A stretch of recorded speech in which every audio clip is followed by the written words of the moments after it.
Good morning and welcome to On the Spot News right here on Zimbabwe Daily. My name is Yvonne Muchaka. Let us take a look at the news making the headlines. 4 out of 7 Kenya election commissioners reject presidential results. Court orders prisons to allow lawyers access to Sikhala.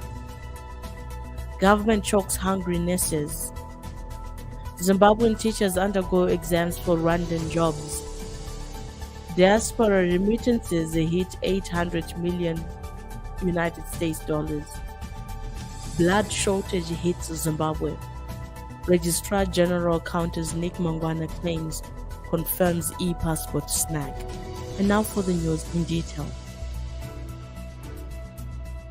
4 Independent Electoral and Boundaries Commission IEBC commissioners in Kenya have distanced themselves from William Ruto's presidential victory.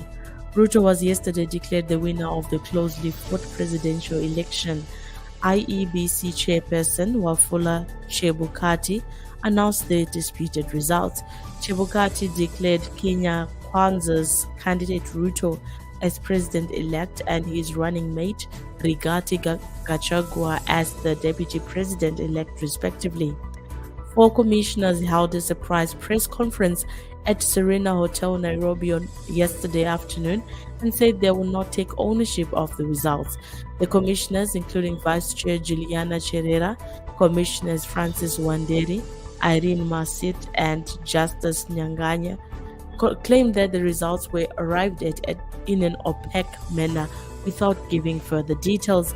According to announced results, Ruto is said to have garnered 7,176,141 votes, representing 50.59% of valid votes cast, beating his rival Azimio La Umoja candidate Raila Odinga, whom the IEBC said had 6,942,930 votes. Registrar General Henry Machiri has confirmed the country's e-passport processing system has run aground, with authorities unsure on when the crisis will be over.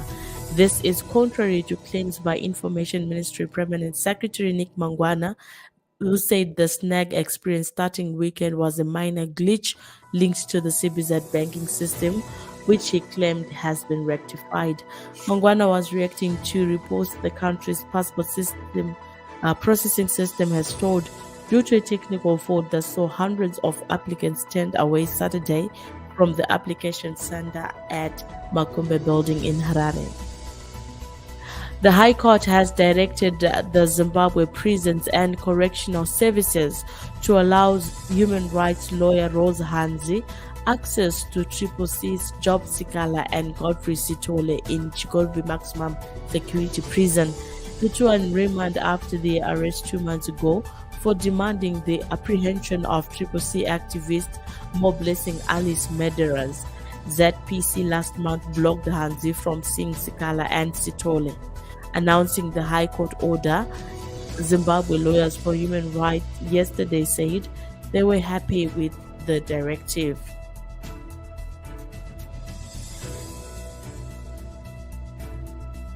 Citizens Coalition for Change spokesperson Fadzai Mahere says it is a fallacy to believe that the country has no stronghold in rural areas, adding that rural communities won't lose their farms if they assume power in 2023.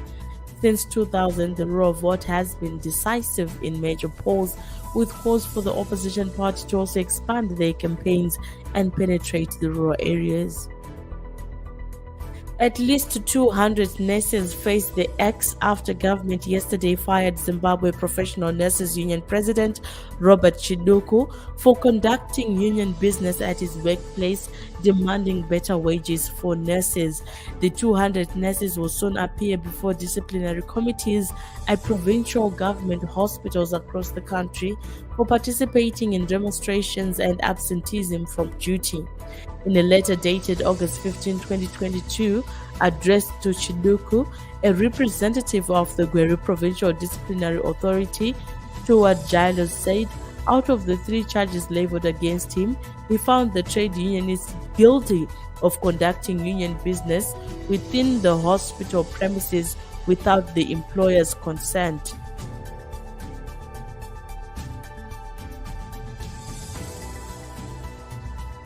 Zimbabwean teachers who have applied to work in Rwanda following the signing of a memorandum of understanding between the two countries will this week go through virtual examinations before they are selected to work in the Central African nation.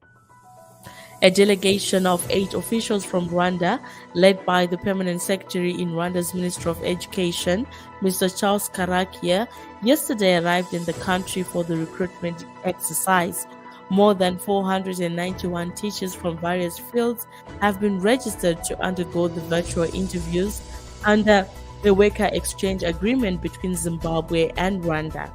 The recruitment examinations start tomorrow in Harare, Bulawayo, Mashonaland West, Mashonaland Central, and Midlands, and are expected to end on Thursday. The exercise is being jointly undertaken by the Ministry of Labour, Public Service and Social Welfare and Rwanda's Ministry of Education.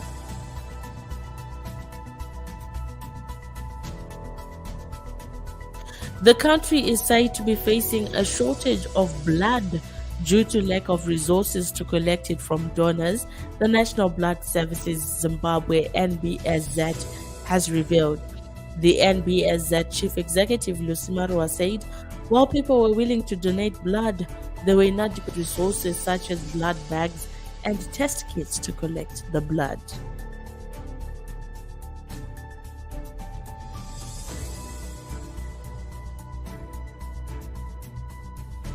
The 3 directors of Kershelmar Farms Private Limited, Charles Moyo, Siphosami Malunga, and Zephania Dlamini, were on Monday granted 10,000 Zimbabwe dollar bail each after they appeared in court on allegations of unlawful occupation of Esdakeni Farm in Nyamandlovu. Moyo was arrested in Bulawayo last Wednesday by police from Nyamandlovu, while Dlamini was next to be taken in. These 3 partners have since 2020 been shrugging off attempts from the state to grab the farm after it gazetted Esdakeni Farm. One of the beneficiaries was Mswelangubo Farm, which is owned by ZANU-PF Secretary for Administration Dr. Obert Mpofu and his wife Sikanyisiwe. Police say 85 firearms have been handed in since President Emmerson Mnangagwa granted a presidential amnesty on voluntary surrender of firearms and ammunition on 8 August this year. In a Twitter post yesterday evening, police urged those who voluntarily surrender firearms to also surrender the ammunition. The Zimbabwe Stock Exchange ZSE is the worst performing stock exchange on the continent this year in United States dollar terms, according to website africanmarkets.com, which tracks stock markets across the continent. The ZSE has lost 68.47% year to date, which is almost twice the next worst performing exchange, the Ghanaian Stock Exchange, which has lost 37.45% in the same period. In the week closing August 11, 2022, the Zimbabwe Stock Exchange lost 4.02% but maintained a 39.80% gain year to date in local currency terms. The foreign currency denominated bulls, the Victoria Falls Stock Exchange, registered notable gains after Bindura, Padenga and Sidco International closed the short week in the positive.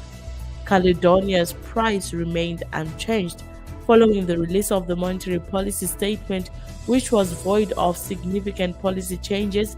Investment managers expect the gold coin market to continue affecting trading activity during the coming week.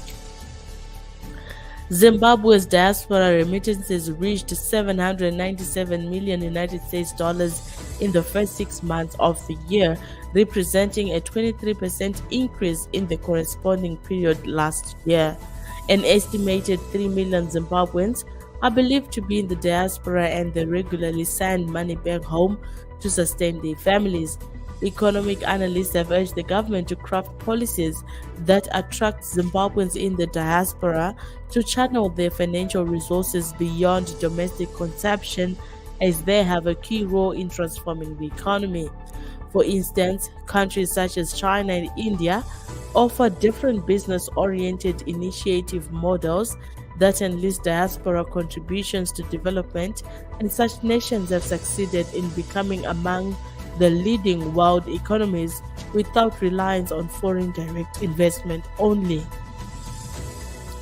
And now we take a look at sport news. Liverpool won, Crystal Palace won.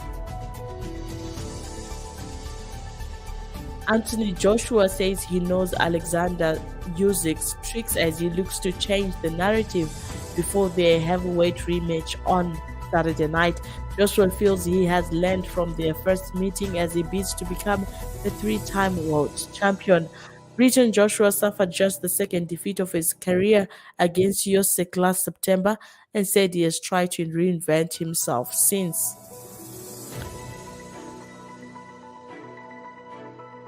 Crystal Palace manager Patrick Vieira says his side were organised and disciplined in their 1-1 draw with Liverpool at Anfield in the Premier League. The Manchester United Supporters Trust says it will demand answers from those running the club after a humiliatingly bad start to the season. United have lost both of their opening games and currently sit at the bottom of the Premier League.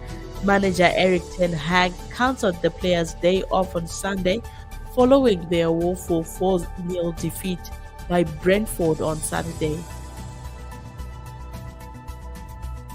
And Manchester United are considering a move for Leicester's Jamie Vardy, 35, but the Foxes are said to be delaying the process.